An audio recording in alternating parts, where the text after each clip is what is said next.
Josephine Wilder stood outside Harrow Bend's freight office with mud on her hem, smoke in her hair, and every eye in town waiting for her to admit she had nowhere left to go. Her homestead had burned before dawn.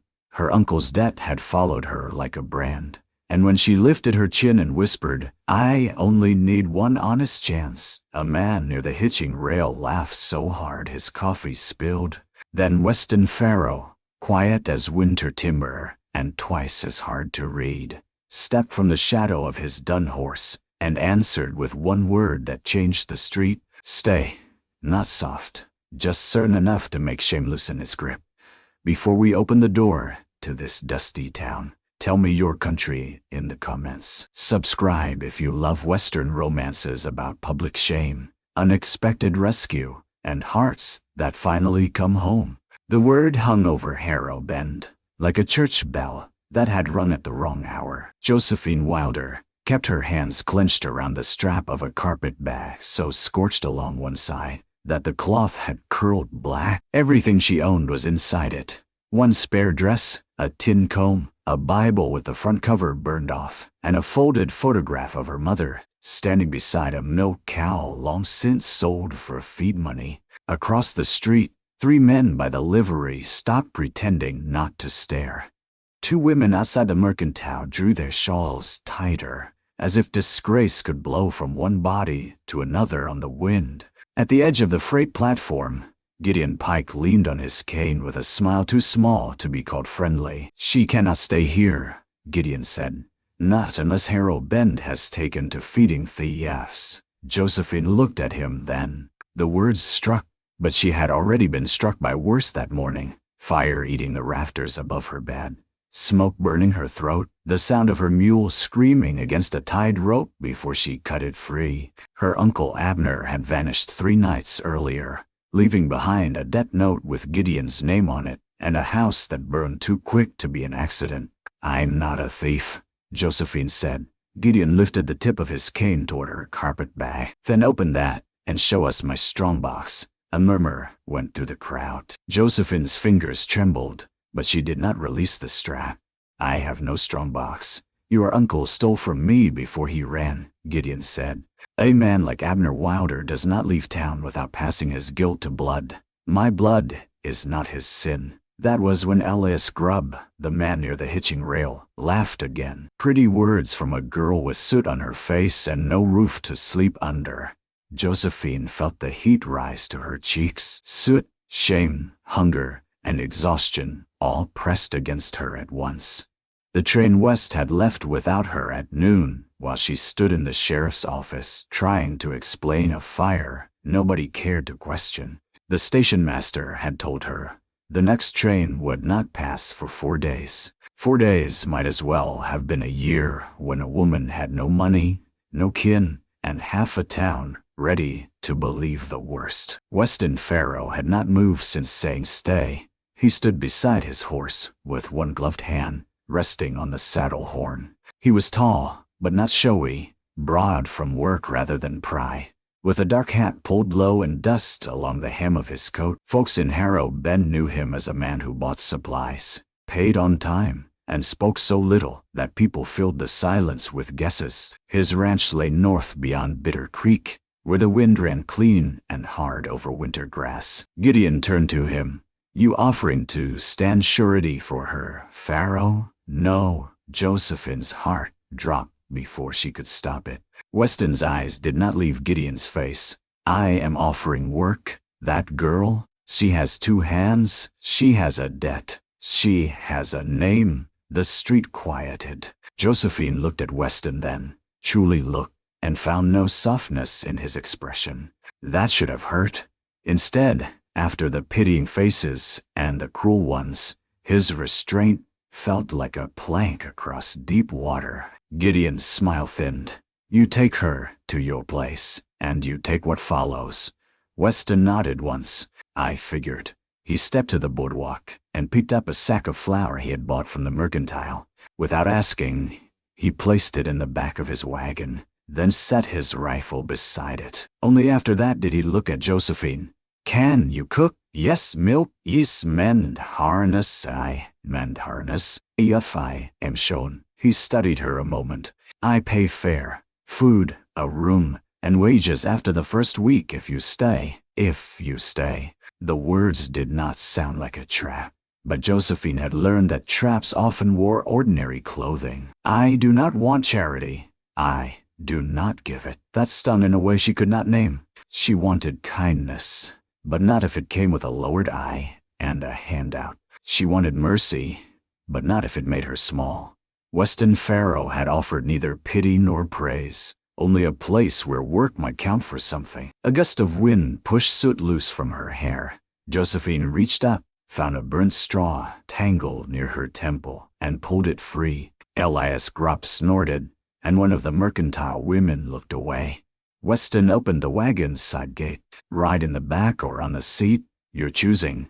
Gideon Pike tapped his cane against the dirt. This is not finished, Miss Wilder. Josephine met his eyes. It never was. She climbed onto the wagon's seat because it was closer to dignity than hiding among sacks. Weston mounted beside her, but kept a respectful space between them.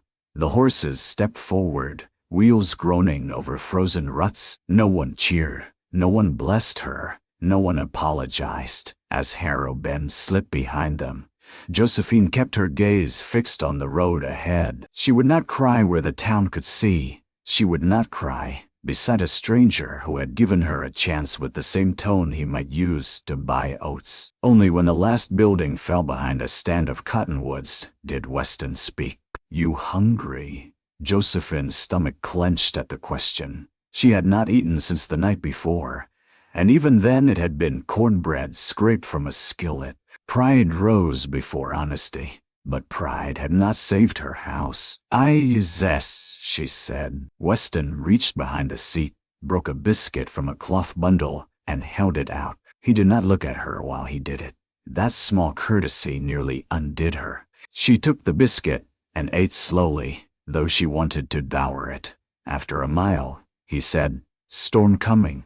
Josephine glanced at the western sky. Clouds were gathering like bruises over their ridgeline. I can sleep in the barn if I must. I did not say barn, no, but people will, people do.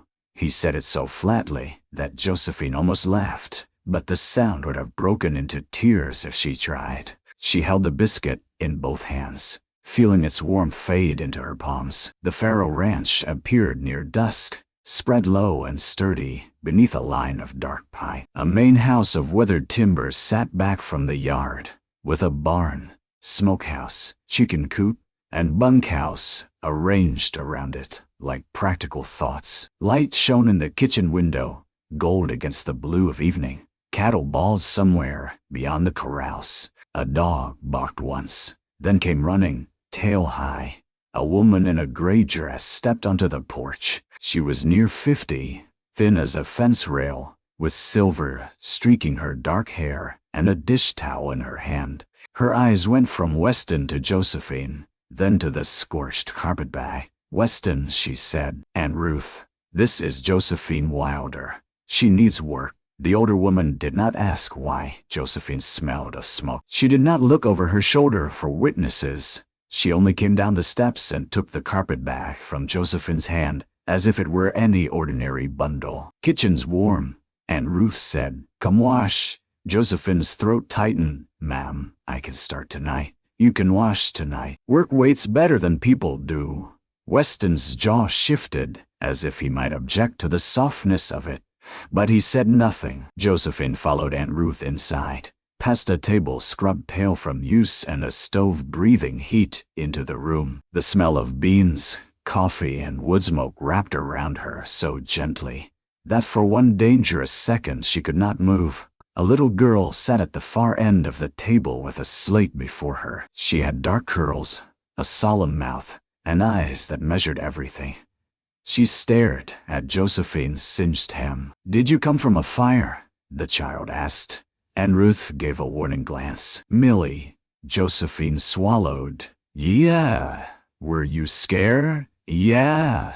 The child nodded, as if this was sensible. I was scared once too. A silence settled. Weston entered behind them, removed his hat, and hung it on a peg. Something passed across his face when he looked at the girl, something old and sorrowful, but it vanished before Josephine could understand it. Aunt Ruth set a basin on the dry sink and poured warm water from a kettle. "Millie, fetch the clean towel." The child obeyed. Josephine washed soot from her hands, then from her face, watching the water turn gray. She scrubbed too hard at a mark on her wrist until Weston's voice came from near the door. "That is a burn." Josephine stopped. The skin was red and angry where a coal had kissed it while she dragged her trunk from the house. She had not felt it until now. Aunt Ruth clicked her tongue. "Sit. I am all right. You will be better sitting."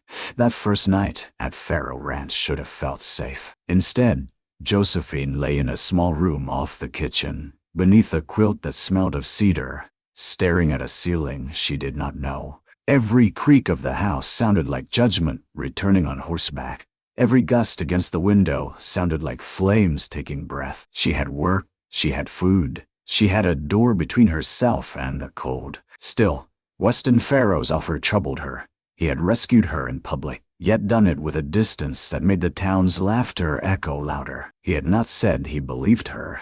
He had not said Gideon Pike lied. He had simply said stay, as if one word could hold off a whole world of accusation. Near midnight, she rose and opened the door a crack.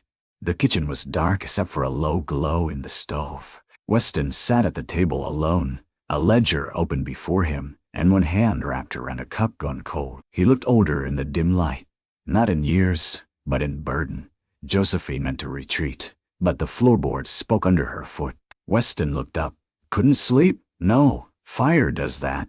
She studied him. "You know, my parents' place burned when I was 19. I am sorry." He looked back at the ledger. "Long time ago." His voice closed the door before his hand could. Josephine should have gone back to bed, but one question remained between them like a coal refusing to die. "Why did you say stay?" Weston turned the cup slowly. "Because you asked for one honest chance. Lots heard me ask. They were not listening." She held that answer carefully. It was not tender. It was not even comforting. But it was true enough to warm one small place inside her chest. At dawn, Josephine dressed before Aunt Ruth knocked. She braided her hair tight, pinned up the scorched end of her sleeve, and walked into the kitchen ready to prove she had not come to be kept. Weston was already outside. Through the window, she saw him breaking ice from the water trough, shoulders braced against the cold. Millie sat at the table half asleep, pushing a spoon through mush. Aunt Ruth handed Josephine an apron. "Can you make biscuits?" "Yes, ma'am." "Then make enough for 6 men and 1 girl who claims she hates breakfast." Millie lifted her chin. "I hate lumpy breakfast." Josephine looked at the child's bowl. "Then we shall make war on lumps." Millie's mouth twitched. It was the first almost smile Josephine had seen from her. The morning settled into labor. Flour dusted Josephine's fingers. Bacon snapped in the skillet, coffee boiled black. The ranch hands came in quiet at first, then less quiet when they found biscuits high and golden. A red-haired hand named Cal Dobbins said, "Miss Wilder, if you cook like that regular, I'll mend your roof myself." The room stilled. Josephine set down the coffee pot. Her roof was ash. Cal's face flushed hard. "I meant no harm," he muttered. "I know," Josephine said. Weston entered then, snow melting on his coat. He looked at Cal once, not with anger, but with enough weight that the young man found sudden interest in his plate. Weston took his seat at the far end of the table. After breakfast, Josephine reached for the dishpan, but Weston stopped beside her. "Ride with me." She stiffened. "Where?" "Your place." And Ruth looked up sharply. "Weston, the sky is not settled. Dry. We will be back before it turns." Josephine dried her hands slowly. "Why?" "Need to see what can be safe." She almost refused. The thought of returning to the burnt homestead made her stomach twist.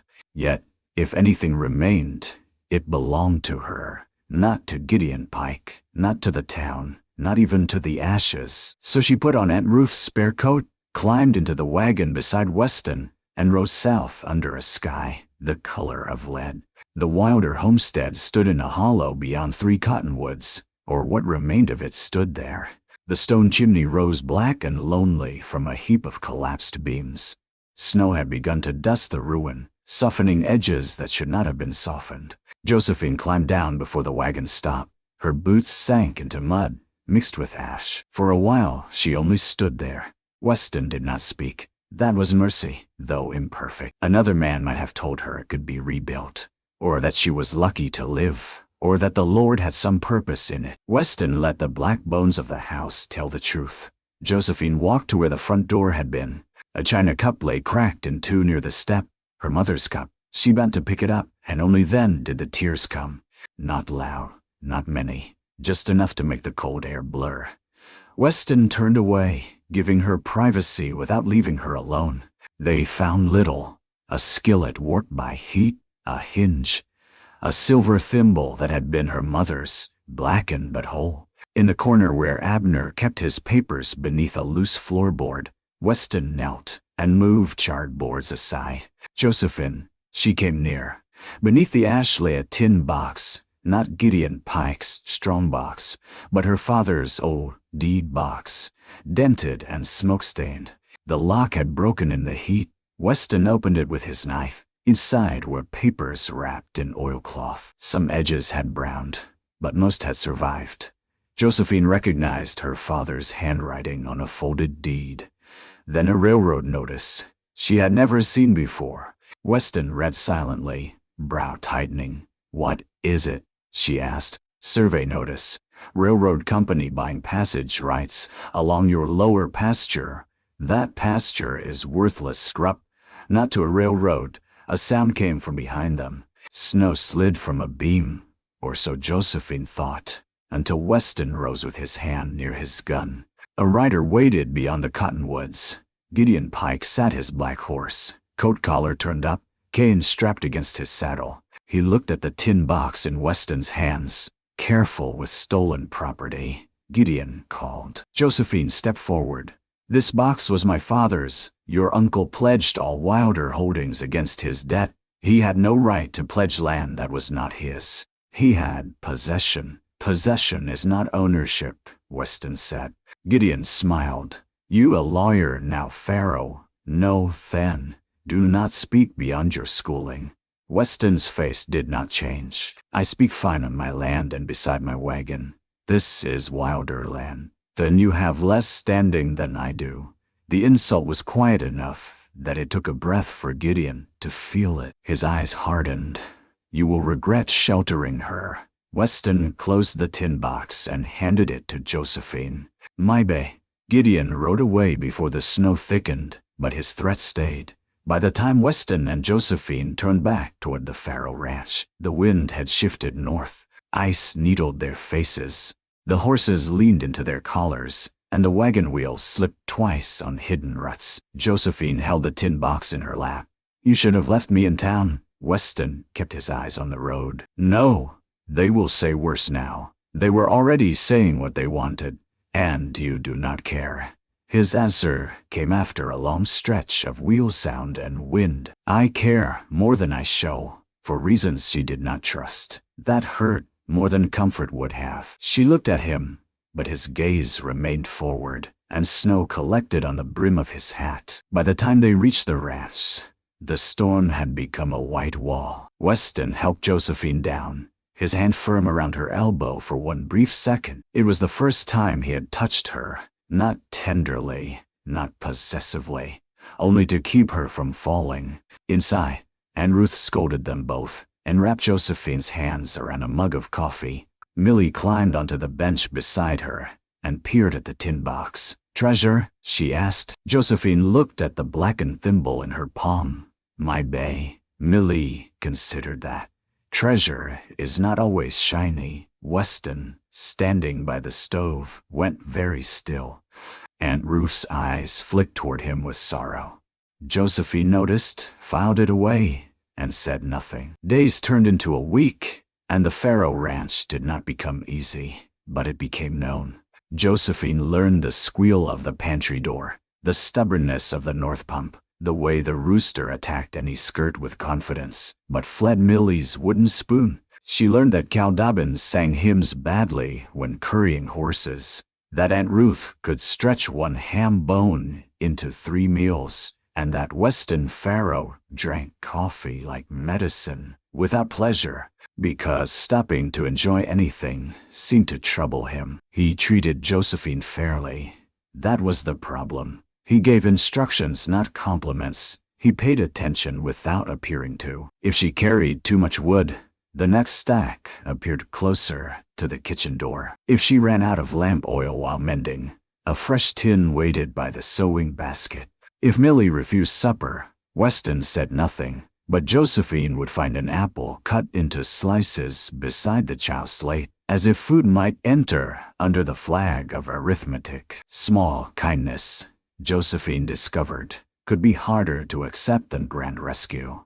Grand rescue came and went. Small kindness returned each morning and asked if she trusted it yet. One afternoon, she found Millie in the barn loft, knees drawn up, face hidden against her skirt. Below, the ranch hands were doctoring a calf with a torn ear, their voices low and steady. Josephine climbed the ladder and sat a few feet away. "Does you want me to go?" she asked. Millie shook her head. "Do you want me to ask?" Another shake. So Josephine sat quietly. Dust floated through a beam of winter sun. A hen fussed somewhere below. After a long while, Millie said, "They said your house burned because bad blood catches fire." Josephine closed her eyes. Who said that? 2 boys by the school gate. Josephine had not known Millie, attended lessons in town twice a week. She imagined the child standing small, beneath other children's cruelty, carrying someone else's shame, because Josephine slept under her roof. "I am sorry," Josephine said. Millie rubbed her nose. "Pa says folks talk when their heads are empty." Josephine turned. "Papa!" Millie froze, then looked down through the loft boards toward Weston, who had entered the barn below and was checking a saddle strap. And Ruth had called Millie his niece. The ranch hands called her Little Miss. Weston never called her daughter. And yet, Josephine suddenly understood that names in a grieving house could be chosen for survival, not truth. "He is your father," Josephine whispered. Millie's mouth trembled. Not by blood. The answer was too big for a child to carry. Josephine moved closer. "By staying." Millie looked at her then, eyes wet. "Mama left me here when she got sick. Uncle Weston said stay. Then Mama died." The same word. Stay. A word he used when the world had already done its damage. Below them, Weston lifted his head. Josephine knew he had heard, but he did not climb the ladder. He only stood there, one hand on the saddle, staring toward the open barn door, like the snow beyond it had spoken his name. That Sunday, Aunt Ruth insisted Josephine come to church. "Hiding does not make wolves kinder," she said while pinning her hat. Josephine wore a blue dress Aunt Ruth had altered at the waist. The hem still showed a faint scorch mark where her own petticoat brushed beneath it.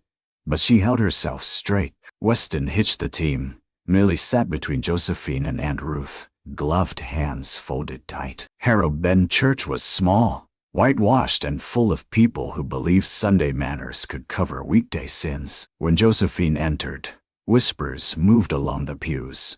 Mrs. Elspeth Cray, who led the sewing circle and most public opinions, looked Josephine over from collar to boot and leaned toward the woman beside her. Weston walked behind Josephine, not close enough to claim her, not far enough to abandon her. It was a strange shelter, but shelter all the same. After the service, Pastor Bell shook Weston's hand, and Ruth's, then paused before Josephine. "Miss Wilder, we are glad you are safe." It was not an apology, but it was more than most gave. Josephine nodded. "Thank you." Mrs. Crane approached with a smile that had no warmth under it. "I hear Mr. Farrow has taken you in." "I work at the ranch." "Of course. Work is a blessing to those in need of correction." Josephine felt Millie's hand slip into hers. Weston's voice came from behind them. "Correction for what?" Mrs. Crane blinked. "I only meant..." "What?" The churchyard went quiet. Weston did not raise his voice. That made it worse for those who preferred shouting. Quiet required an answer. Mrs. Crane pressed her lips together. "There, concerns, Mr. Farrow. About influence, about reputation, especially with a child in your house." Millie's fingers tightened. Josephine could have let Weston answer. Part of her wanted to. Part of her wanted to stand behind his quiet strength and let him take the arrows because she was so tired of bleeding. But the deeper part, the part that had asked for one honest chance, knew rescue without courage could become another cage. She stepped forward. "Mrs. Crane, if you have concerns, speak them to me." The woman's eyes widened. "Miss Wilder, I cook, I clean, I mend. I care for Millie when asked. I do not steal. I do not lie. My uncle's choices are not mine, and I will not bow under them to make your gossip feel righteous." Aunt Ruth whispered, "Mercy." Whether it was a prayer or approval, Josephine did not know. Mrs. Crane colored.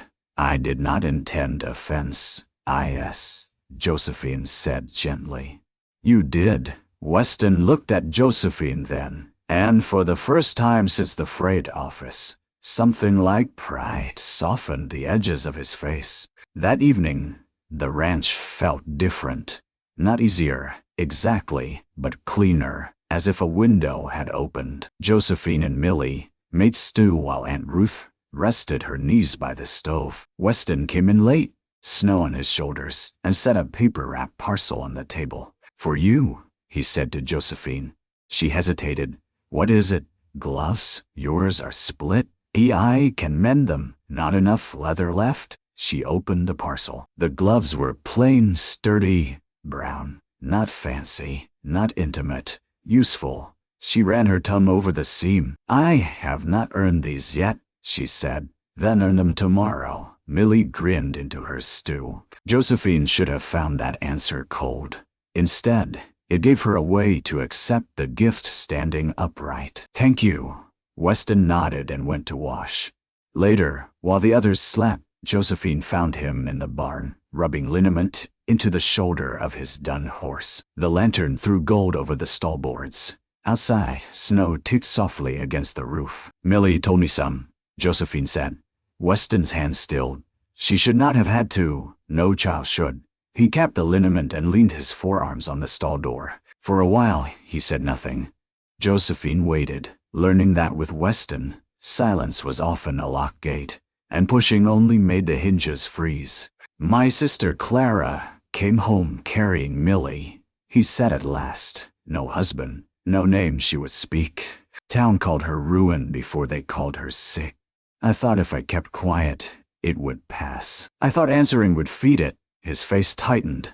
It did not pass. It ate her down. Josephine's heart ached. "I am sorry." When she died, Millie was 3 months old. I signed the church record as guardian. Folks still call her my niece because that is easier for them. She calls me Papa when she forgets to be careful. Josephine thought of the child in the loft, guarding love like contraband. "You let them make her careful." His head turned. The words had cut. Josephine regretted the cruelty of them, but not the truth. Weston looked away. Yes, the admission was rough as broken wood. Josephine stepped closer, enough to smell horse, leather, and cold air in his coat. Then stop. He met her eyes. She should have looked away. She did not. In that lantern light, with grief standing plain between them, Weston Farrow no longer seemed merely quiet. He seemed like a man who had swallowed every word he should have spoken until they turned to stone inside him. "I am trying," he said. Josephine nodded. "So am I." The trouble came back, wearing a black coat and a lawful smile. Gideon Pike arrived 3 days later with Sheriff Harlan, a folded paper, and 2 riders who looked more like hired fists than witnesses. Josephine was in the yard hanging wash that froze stiff. Almost as soon as she pinned it, Weston stood near the corral with Cow in another hand, checking a sore-footed mare. The moment Gideon rode in, the ranch seemed to pull itself tight. "Afternoon," Gideon called. "I have come for what is owed." Weston walked toward him. You are far from your range. That travels. Sheriff Harlan shifted uneasily in his saddle. He was a decent man when decency cost nothing, which in Harrow Bend meant he was decent about half the time. Miss Wilder, Mr. Pike filed claim against property removed from your uncle's holding. Josephine set down a wet sheet. My father's deed box is not my uncle's holding. Gideon unfolded the paper. Abner Wilder signed acknowledgement of debt secured against all goods, papers, livestock, structures, and future proceeds connected to the Wilder place. My uncle could not sign away my inheritance. He managed ink well enough. Weston held out his hand. Let me see. Gideon smiled. This is between me and Miss Wilder. Then speak to her without smiling like you already bought her grave. One of Gideon's riders put a hand near his pistol. Cal did the same. The yard held its breath. Josephine walked between them before men could make the moment theirs. Her knees felt weak, but her voice did not. Sheriff, is there a court order? Harlan removed his hat and rubbed his forehead. Not yet. Then Mr. Pike can leave. Gideon's smile vanished. You have grown bold under Pharaoh's roof.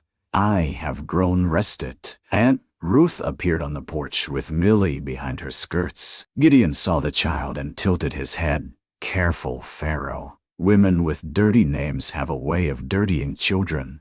The yard changed. Weston crossed the space in 3 strides and caught Gideon's bridle near the bit. The black horse tossed its head, but Weston held firm. His voice, when it came, was not loud. It was worse. You will not speak of a child in my yard. Gideon looked down at him. Or what? Or I forget I'm trying to be a better man. For one long moment, Josephine thought blood would spill into the snow. Then Millie stepped out from behind Aunt Ruth. Pa, she said. The word was small. It stopped. Weston harder than any gun. Gideon heard it. So did the sheriff. So did the riders. The secret was not a secret anymore, and Millie stood in the open with her little chin lifted, terrified but unwilling to take it back. Weston released the bridle and turned toward her. His face broke in a way Josephine had not known a quiet face could break. Yes, he said. I am here, and Ruth began to cry silently. Gideon gathered his reins, touching, but sentiment does not settle debt. There will be a public hearing after Sunday service. Bring the box, Miss Wilder, or be named before all as a thief. He wheeled his horse and rode out, the sheriff following with an apologetic glance that helped no one. That night, the Pharaoh kitchen became a council room. The deed box sat on the table. Weston, Aunt Ruth, Josephine, and Pastor Bell, who had ridden out after hearing of the confrontation, bent over the papers by lamplight. Millie slept in a chair beside the stove, wrapped in a quilt, unwilling to be sent upstairs while the grown folks decided the shape of her world. Pastor Bell adjusted his spectacles. This railroad notice is addressed to your father, not Abner. My father died before he could answer it, Josephine said. And this later letter, Weston said, tapping the paper, states compensation held pending proof of heirship. Aunt Ruth leaned closer. How much compensation? Weston read the figure aloud. The kitchen went silent. It was not a fortune fit for newspapers, but it was enough to rebuild a house, buy seed, settle honest debts, and live without begging at any man's door. It was enough for Gideon Pike to covet, enough for Abner Wilder to run, enough for a homestead to burn, if someone thought the proof lay inside it. Josephine sat back, breath shallow. Gideon knew. Pastor Bell's face darkened. It would appear so, but how can I prove he set the fire? You might not prove the fire, Weston said, but you can prove the money was never his. Josephine touched the deed. Her father's name looked back at her in faded ink. Thomas Wilder, a good man's careful hand surviving flame, debt, gossip, and greed. I thought I had nothing, she whispered. Weston looked at her across the table. You had truth? It just needed air. Pastor Bell removed his spectacles. The hearing will be ugly. Josephine gave a tired half-smile. It has been ugly already, Mr. Pike will press hard. Then I will stand hard. Weston's eyes held hers. You do not stand alone. She wanted to lean on that. She wanted it with a force that frightened her. But the old fear rose too. That depending on someone meant owing them pieces of herself. I know, she said, but I must stand first. Weston accepted that with a nod, and somehow his accepting meant more than if he had sworn himself her champion. The Sunday hearing filled the church beyond reason. Men stood along the walls. Women packed the pews. Children were hushed and then hushed again. Outside, horses lined the fence, and snowmelt dripped from the church roof in slow, cold beads. Harrow Bend loved judgment best when it came dressed as duty. Josephine sat in the front pew with Aunt Ruth and Millie. The deed box rested on her lap. Weston stood at the back, hat in hand, as if refusing to make himself the center of a matter that belonged to her. Gideon Pike presented himself with polished boots and injured dignity. He spoke of unpaid debts, missing property, community order, and the danger of letting sympathy overthrow law. He held up Abner Wilder's debt paper like scripture. Without order, he said, turning to the room, any girl with a sad face my high behind a rancher's name, and rob honest men blind. The words landed. Josephine felt them, but they did not enter as deeply as they once would have. Hunger had weakened her. Rest had strengthened her. Work had reminded her that she was useful. Millie's hand, small and warm in hers, reminded her that courage could teach another heart how to beat. Pastor Bell called her forward. Josephine rose. The church blurred for 1 second, then cleared. She carried the deed box to the table and opened it. My name is Josephine Wilder, she said. My uncle Abner raised me after my father died, but the homestead was left to me by my father, Thomas Wilder. My uncle had no right to pledge it. Gideon scoffed. Convenient claim. Josephine unfolded the deed and placed it down. Written, witnessed, and recorded. Sheriff Harlan leaned over it. Pastor Bell did too. Josephine continued. There is also a railroad notice, addressed to my father, concerning right-of-way compensation through the lower pasture. That compensation is held for the lawful heir.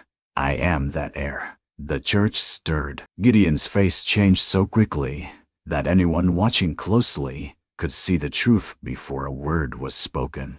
Mrs. Crane whispered, compensation. Josephine looked toward her. Money Mr. Pike tried to claim through my uncle's false debt. Gideon slammed his cane against the floor. That is slander. Weston's voice came from the back. No, that is paper.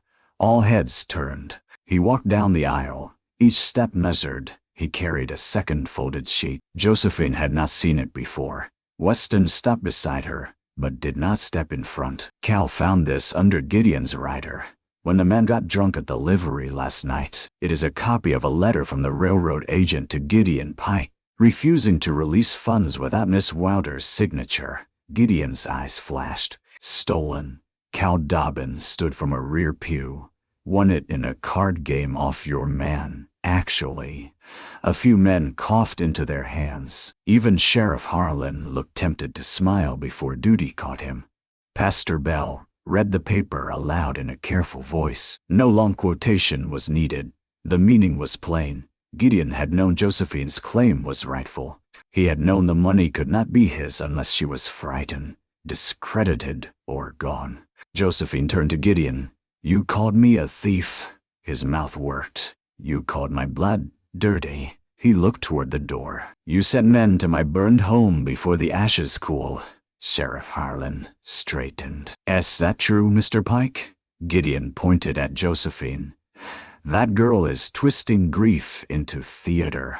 Josephine's hand trembled, so she pressed it flat against the table. No, I am done making myself small so men like you can sound large. The room went quiet in a different way than before, not hungry for shame now, but startled by truth. Gideon stepped toward her. Weston moved then, not in front of Josephine, but to her side. Beside, not over. Protection without possession. That is close enough, Weston said. Gideon looked at him with hatred. You would stake your name on her. Weston glanced at Millie, then at Aunt Ruth, then at Josephine. His voice carried to every corner of the church. I should have staked my name on someone years ago and did not. I will not make that mistake twice. Josephine Wilder is honest. Millie is my daughter. In every way, God counts. And any man or woman in this town who has something to say about either of them can say it. While looking at me, Millie began to cry. Not from fear this time, but from relief too large for a child's body. Josephine felt tears burn her own eyes, but she held them back. This was not the moment to fold into emotion. This was the moment to finish. She turned to Sheriff Harlan. I want my father's papers recorded again. I want the railroad agent notified. And I want Mr. Pike's debt claim denied. The sheriff took off his hat. You will have all three. Gideon tried to leave, but two ranchers who had once borrowed money from him stepped into the aisle. Not threatening, just present. That was how public power shifted in a small town. One man blocked no door, but several men decided a bully would not pass untouched by truth. Pastor Bell faced the congregation. His voice shook. This church owes Miss Wilder an apology, not only for words spoken, but for silence kept. Mrs. Crane stood slowly. Pride fought her face, and shame won by inches. Miss Wilder, she said, I was unkind. I called it concern, but it was judgment. I am sorry. Josephine looked at her for a long moment. Forgiveness, she had learned, was not pretending the wound had been small. It was deciding the wound would not command the rest of her life.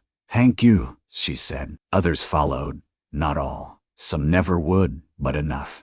Pastor Bell apologized for caution when courage was needed. Sheriff Harlan apologized for bringing Gideon to the ranch without an order.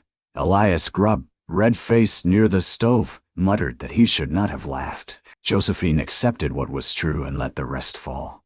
When the hearing ended, the church emptied into a pale afternoon. The storm clouds had broken. Sunlight lay thin over the snow, bright enough to make every roof and wagon wheel shine. Millie ran to Weston and threw her arms around his waist. Pa, she sobbed. Weston knelt right there in the churchyard mud and held her. Yes, he said against her hair. No more. Careful.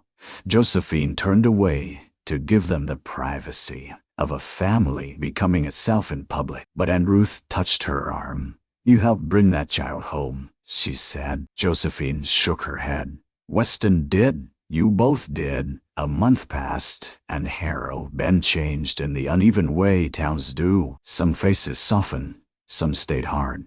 Gideon Pike left for his southern property after Sheriff Harlan opened inquiries into the fire. And though proof came slowly, his power broke quickly. Men who had feared his loans began bringing papers to the sheriff.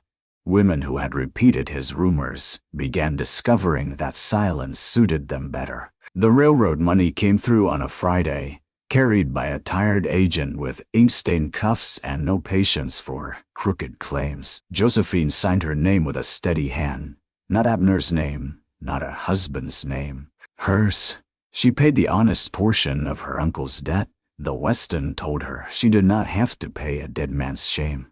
I am not paying shame, she said. I am buying quiet. She bought more than quiet. She bought lumber for the old homestead, seed for spring, a milk cow with gentle eyes, and a blue ribbon for Millie, who wore it 3 days straight and slept with it tied around her bedpost. She paid Aunt Ruth for the dress cloth that had been given, and Aunt Ruth complained fiercely while taking the money. At first, Josephine planned to rebuild and live alone. She told herself this each morning while kneading bread, each afternoon while helping with accounts, each evening while Millie read aloud by the stove and Weston listened as if every stumbling word mattered. Independence stood before her like a clean road. She wanted it. She had earned it. Yet wanting a home of her own did not stop the Farrow Ranch from becoming home piece by piece. One evening near the first thaw, Weston drove Josephine to the Wilder place to mark where the new foundation would sit. The air smelled of wet earth and pine. Charred beams had been cleared. The old chimney remained, scrubbed of loose soot, standing stubborn against the sky. Josephine walked the outline of the house with a measuring cord. Kitchen here, bedroom there, bedroom there. A porch facing east. Weston held the stakes. Morning sun. My mother liked morning sun. He drove a stake into the ground with the back of an asa. Then east. She watched him work, the steady bend of his shoulders. The care he took was something that was not his. That had been Weston from the beginning, she realized. Not a man of grand speeches, though he had made one when it mattered. A man of stakes driven straight, gloves bought before hands cracked open, silence given when grief needed room, words spoken when silence became sin. Weston, she said. He looked up. When the house is built, I do not know if I should live here. He rested the asa handle against the ground. It is your land. Yes, you should choose what you want. That is the trouble. A faint smile touched his mouth. Choice often is. The wind moved through the cottonwoods. Josephine looked toward the lower pasture, where the railroad would one day cut across the scrub, bringing noise and iron and strangers. Then she looked back at the chimney, at the place where loss had almost been made into a weapon, and saw not only what had burned, but what could be honored. I want to rebuild it, she said, not because I have nowhere else, because my father loved this ground, because Gideon does not get to make ashes the end of our name. Weston nodded. Good. I also want supper at your table.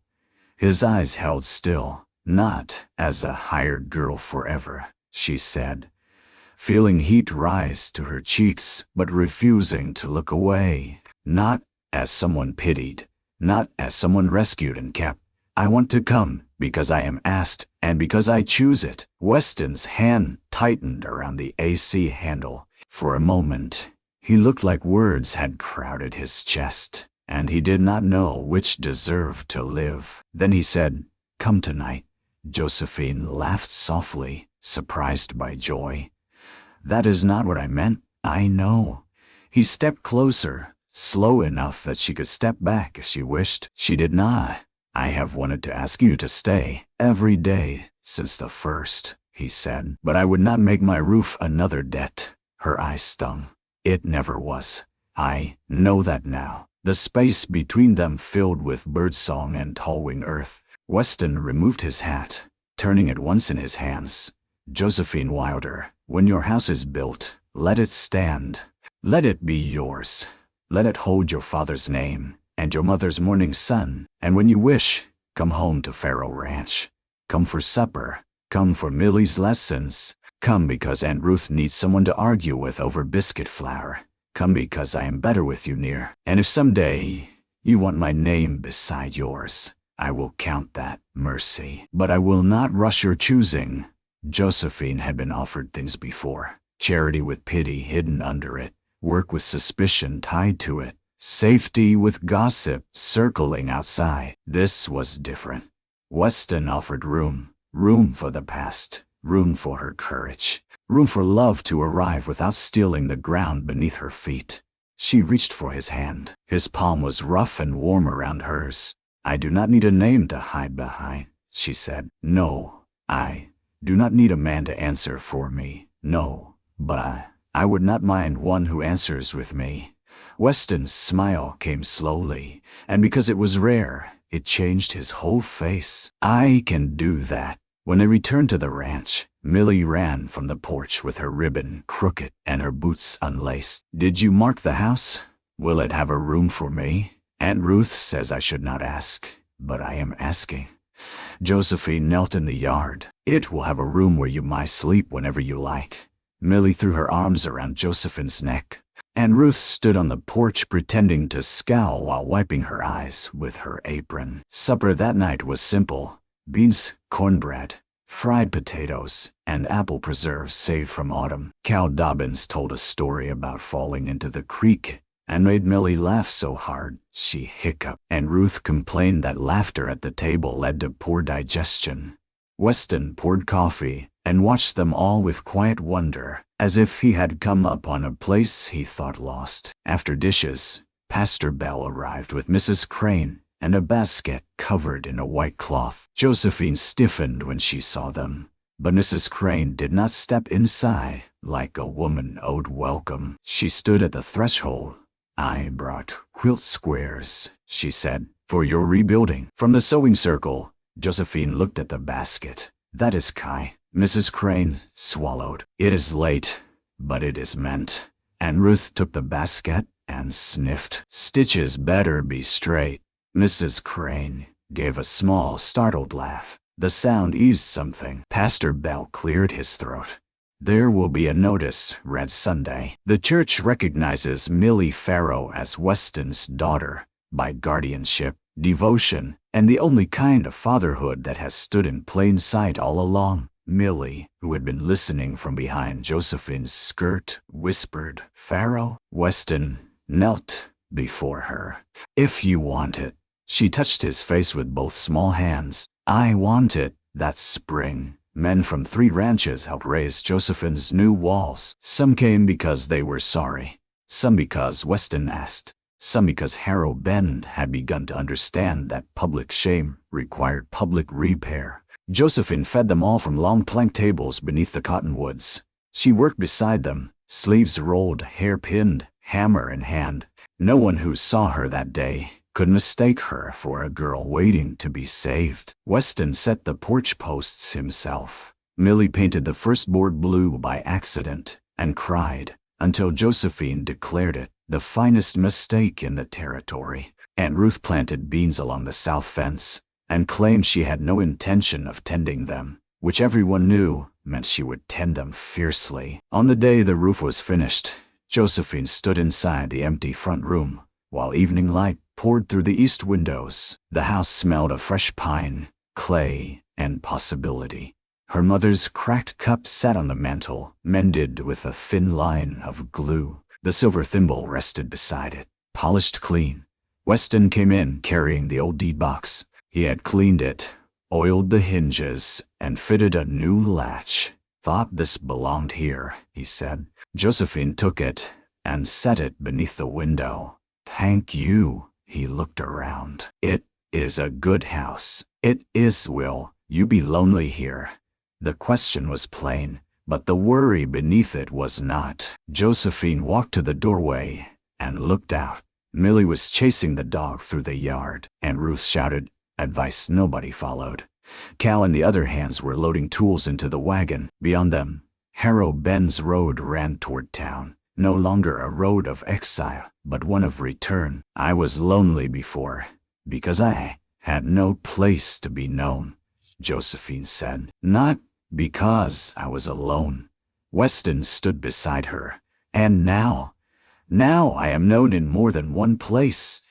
He nodded, accepting the answer, though she saw the ache he tried to hide. She loved him for not turning that ache into pressure. "Weston," she said, "ask me again." His eyes came to hers. She smiled, not to high, not to owe, not because the town has turned kinder or because the house is finished. "Ask because you mean it." He took off his hat. Outside, the yard noise faded into a hush that felt almost holy. "Josephine Wilder," he said, voice rough but steady, "will you stay with me, not instead of yourself, as yourself?" Tears rose, warm and unashamed. She thought of the freight office, mud on her hem, laughter in the street.